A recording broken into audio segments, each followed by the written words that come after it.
Welcome to our Crypto News in 10, a daily podcast bringing you the latest news about crypto in under 10 minutes. Here's what's moving crypto today. Saturday, May 30th, 2026. We've got 5 big stories. Washington says it seized roughly $1 billion in Iran-linked crypto. Wall Street's post-trade giant DTCC chose Stellar as the first public chain for its tokenization service, and XLM popped. The CFTC approved the first fully regulated U.S. Bitcoin perpetual and issued guidance that opens a compliant lane for American Perps with a companion no-action letter to Coinbase. Arbitrum's foundation returned to the DAO with a fresh funding request for 2027 operations, and a new research paper uses ETF files and put-call parity to quantify Bitcoin's cross-market carry. And where arbitrage still breaks down, let's jump in.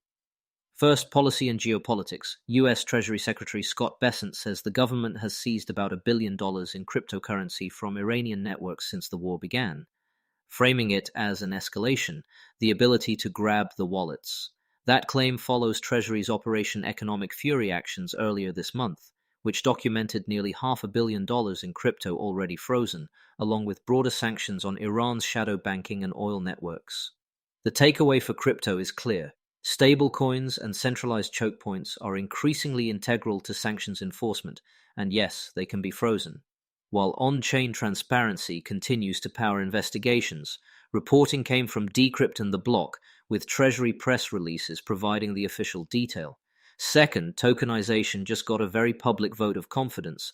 The Depository Trust and Clearing Corporation, DTCC, says it will connect its tokenization service to the Stellar public blockchain. DTCC processes more than $100 trillion in securities annually. Now it's moving toward issuing and managing tokenized versions of assets it already custodies, large-cap equities, ETFs, treasuries, and corporate bonds, on Stellar, with availability targeted for the first half of 2027. Markets noticed. XLM rallied as the news landed, and coverage emphasized DTCC's multi-chain strategy and Stellar's compliance-minded design. Official details arrived in DTCC's May 27 statement, with additional context from CoinDesk. Third, a watershed for U.S. derivatives.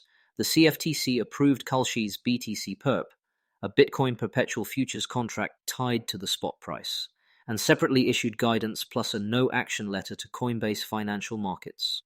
In plain English, staff confirmed certain crypto perps can be treated as foreign futures, and the Coinbase letter explains how futures commission merchants may transfer customer crypto to foreign brokers as margin. Critical plumbing if you want compliant access to 24/7 global markets.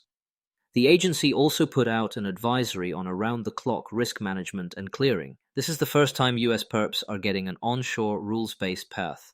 Expect others to follow with case-by-case review. Sources include CFTC releases and Axios for market context. Before we continue, here's a message from our sponsors. Need elite developers fast? Elite Coders connects you with rigorously vetted senior engineers in 24 to 48 hours. Staff augmentation, dedicated teams, or full project delivery, we've got you covered. Visit elitecoders.co to get started today.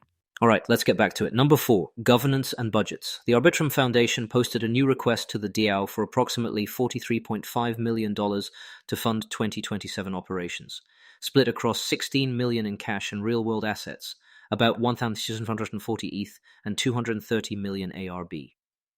The filing cites continued ecosystem growth and lays out how spending would cover core tech, security, and ecosystem programs, as Arbitrum works to align foundation costs with DAO revenue over time. The proposal is live on Arbitrum's forum. Several outlets summarize the numbers and the debate around tying budget to measurable outcomes.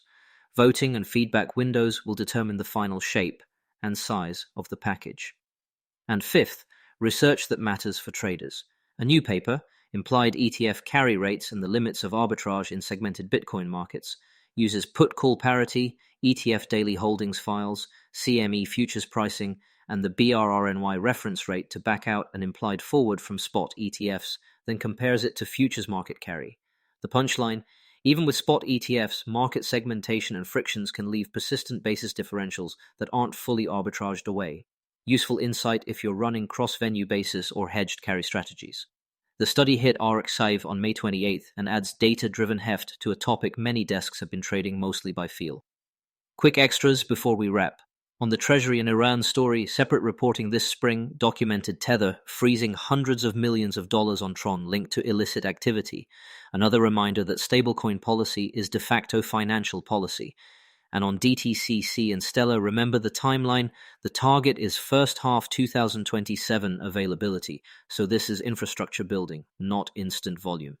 That's it for today. Recap. Washington says about $1 billion in Iran-linked crypto has been seized. DTCC's tokenization rail will connect to Stellar. The CFTC just opened a compliant path for US crypto perps with Kalshi's Bitcoin perpetual and a Coinbase no-action letter.